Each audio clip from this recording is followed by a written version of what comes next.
ચાલો આજે એક એવી અદ્ભુત કથા સાંભળીએ, શ્રદ્ધા, મોટી ખોટ અને પછી દૈવી કૃપાની આ વાર્તા ખરેખર સમયથી પર છે. ચાલો એમાં ડૂબકી મારીએ.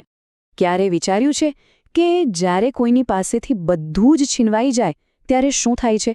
મન પર શું વીતતી હશે?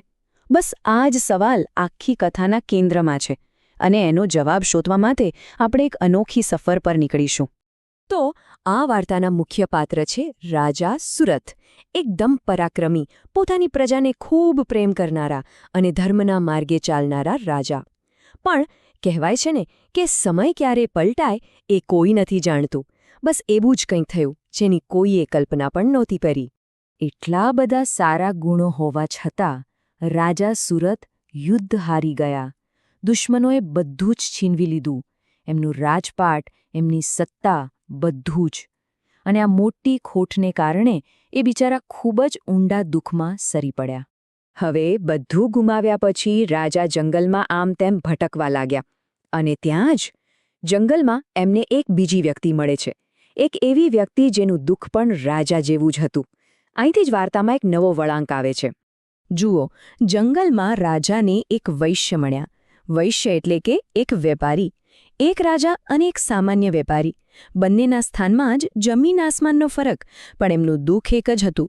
બંને બધું ગુમાવ્યું હતું, અને એ પણ પોતાના જ લોકોના કારણે. આ કેવી સમાનતા, નહીં?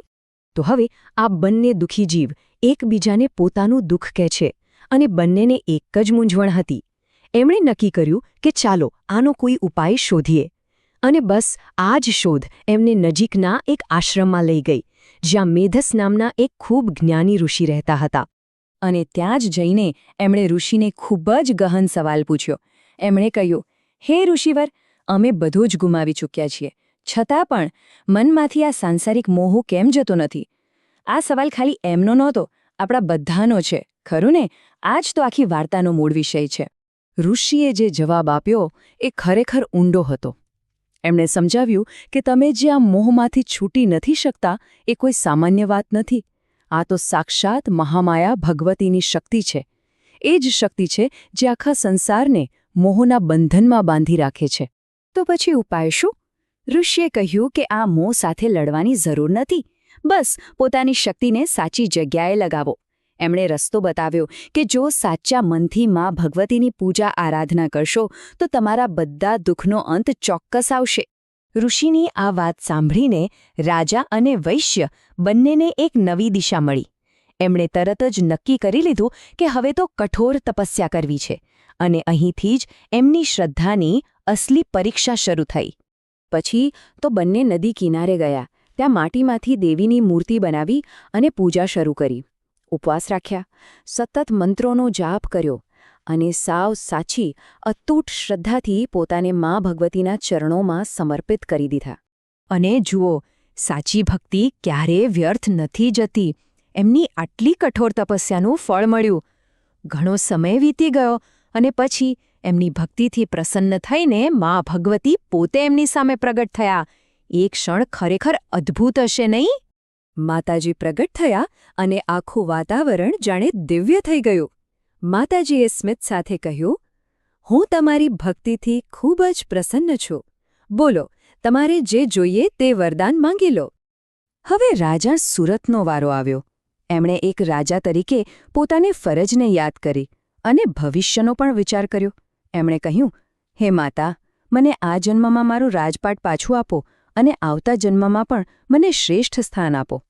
અને માતાજીએ કહ્યું, તથાસ્તુ, તને તારું રાજ્ય પાછું મળશે અને આવતા જન્મમાં તું મહાન મનુ તરીકે ઓળખાઈશ. જુઓ, માતાજીએ રાજાની દુન્યવી અને આધ્યાત્મિક બંને ઈચ્છાઓ પૂરી કરી દીધી. પણ હવે જુઓ, વૈશ્યએ શું માંગ્યું? એમની માંગણી રાજા કરતાં સાવ જ જુદી હતી. એમણે કોઈ રાજપાટ કે ધનદૌલત ન માંગી. એમણે કહ્યું, હે માતા, મને તો બસ આ મોહ અને અજ્ઞાનમાંથી મુક્તિ અપાવો, મને સાચું જ્ઞાન આપો. અને માતાજીએ એમને પણ એ જ વરદાન આપ્યું, જ્ઞાન અને મુક્તિનું.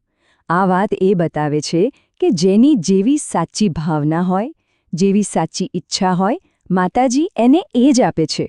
તો આખી વાર્તા પરથી આપણે શું સમજ્યા? આ કથાનો અસલી સાર શું છે? ચાલો હવે એના હાર્દ સુધી પહોંચીએ, એ સંદેશ જે આજે પણ એટલો જ સાચો છે.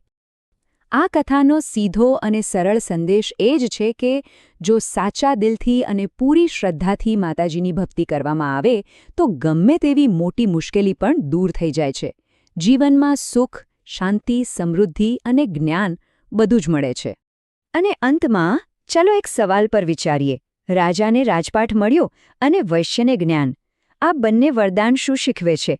સાચી મુક્તિ શેમાં છે? દુનિયાની સફળતામાં કે પછી મનના જ્ઞાનમાં? આ સવાલનો જવાબ કદાચ આપણે સૌએ પોતાની અંદર શોધવાનો છે.